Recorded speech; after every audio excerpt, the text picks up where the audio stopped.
Kako, babalik-balik na usapan to. Dapat may skyway dito. Dito sa Jensen Drive. Papunta dun sa roundabout sa Pingoy. Yan, from dito yata sa Barrio 2 Yalbas.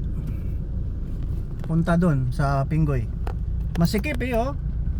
Forever never yan magka-problema tayo sa traffic. Hindi tayo lulubayan ito, maraming sasakyan, no?